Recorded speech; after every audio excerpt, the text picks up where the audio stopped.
Hello guys, अस्सलाम वालेकुम, नमस्ते। हु आर यू का नेक्स्ट पार्ट एक्सप्लेन करने जा रही है। चलिए स्टोरी को सुनते हैं। उस पार्ट में हमने देखा था कि एक मीटिंग रूम में बैठकर सारे कबीले वाले इलिंग की योद्धा जिसका नाम हुई वुशियान है, उसके खिलाफ कुछ प्लान बना रहे थे कि उसके साथ कैसे लड़ाई की जाए, और सब लोग उसकी मौत मांग रहे थे। सीन चेंज होता है। मीटिंग अब खत्म हो गई थी। हमें वेन चाओ को दिखाया जाता है जो कि लैंड मैंसन में इधर उधर घूम रहा था। तभी हमें वांग जी को दिखाया जाता है जो कि अब कहीं गया हुआ था और वो वापस आ रहा था। उसे वेन चाओ देखकर उसे बो करता है। वांग जी भी उसे बो करता है और फिर वो वांग जी को बोलता है कि हांग वानजुन, आप कहाँ गए थे? मैं आपके साथ मिलने के लिए बेताब था। तभी वांग जी बोलता है कि मैं अपने प्रैक्टिस करने गया था। तभी वहाँ पर जेबुचुन आ जाता है। जेबुचुन बोलता है वांग जी, तुम आ गए। तुमने अपना प्रैक्टिस पूरा कर लिया? तभी वांग जी बोलता है कि हाँ भैया, मैंने अपना पूरा प्रैक्टिस कर लिया है। अब मैं फिर जेबुचुन बोलता है कि ठीक है, अब तुम जाके आराम करो। और हाँ, मैं तुम्हारे लिए खाना भिजवा देता हूँ तुम्हारे रूम में। इसे सुनकर वांग जी अपने सिर को हाँ में हिला के वहाँ से जाने लगता है। और तभी वांग जी पीछे मुड़ के बोलता है कि भैया, यहाँ पर क्या हो रहा था? इतने सारे कबीले वाले यहाँ पर। तभी वेंचाओ बोलता है कि यहाँ पर मीटिंग चल रही थी। वांग जी उसकी तरफ देखकर बोलता है कि कौन सी मीटिंग, क्या? और फिर तभी वेंचाओ बोलता है कि हाँ, इलिंग इलिंग योद्धा के बारे में। वी वुशियान, वो अपने आप को बहुत बड़ा योद्धा समझता है और वो लोगों की कठपुतलियाँ बना के उसे अपना गुलाम बनाना चाहता है। और मैंने सुना है कि वो बहुत ही खतरनाक इंसान है। वो किसी की भी जान एक पलकों में ही ले सकता है। पलक झपकते ही वो किसी की मुंडी को धड़ से अलग करता है। वेन चाओ बोलता है कि उसकी शक्ति की वजह वो बांसुरी और स्टिचियन दिव्य तत्व है, जिसकी मदद से वो आत्मा को अपनी कंट्रोल में ला सकता है और डिमोनिक पावर को भी कंट्रोल कर सकता है। वो एक डिमोनिक पावर से बनाया हुआ इंसान है। वो एक ऐसा अजीब इंसान है जो पलक झपकते ही किसी के ऊपर ऐसा वार करके वहाँ से पलक झपकते ही गायब हो जाता है और फिर कोई भी निशान नहीं छोड़ता। तुम्हें क्या लगता है वांग जी, वी वुशियान को सजा देना चाहिए ना? तभी वांग जी बोलता है कि मुझे नहीं पता, मैंने आज तक कभी भी उसे किसी की आत्मिक शक्ति छीनते हुए या फिर किसी को कठपुतली बनाते हुए या फिर किसी को मारते हुए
और उसके हेड में मतलब कि फॉरहेड में एक फॉरहेड रिबन है।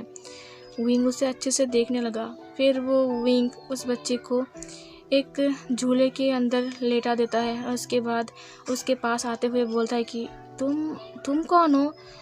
तुम्हारी फॉरहेड रिबन देख के पता चल रहा है कि तुम लान कबीले से हो।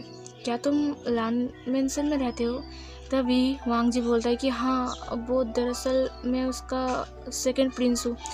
ये सुनकर विंग स्माइल करके बोलता है, क्या तुम मुझे यहाँ पे मारने आए हो? तुम सब लोग मुझे मारना ही चाहते हो ना? तभी वांग जी बोलता है कि नहीं, वो दरअसल मैं तुमसे मिलकर कुछ बात करने आया था। ये सुनकर विंग बोलता है कि क्या मुझसे मिलकर?